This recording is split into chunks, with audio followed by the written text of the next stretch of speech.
taputtakaa kaikki miehet, jotka olette joskus lähettänyt dickpikin.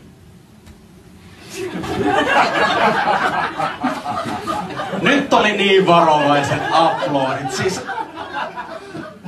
Siis tuo oli mahtavaa. Olisitte nähnyt se ilmeen, kun se on tuossa eturivissä. Jos minä taputan ihan hiljaa, niin se ei minua huomaa tästä eturivistä.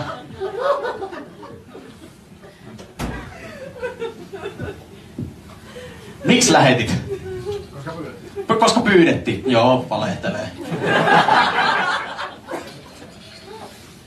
Mut siis, eikö täällä ole ketään muita, jotka on lähettänyt dickpikkejä? En mä kiusaa teitä. Saa taputtaa. Eikö oikeesti kukaan kännissä äidille? Ei mitään. Tai lääkärikaverille, että kato nyt tätä, että mitä tässä kukkakaalia kasvaa, mikä juttu tää on? Ja sä oot ainoa pervo täällä siis, että mennään sillä. Silleen mä oon pervo.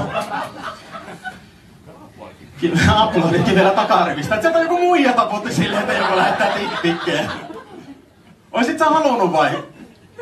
Ei, siihen vedä rajaa, että kiva, että muille lähettele, mutta ei minulle.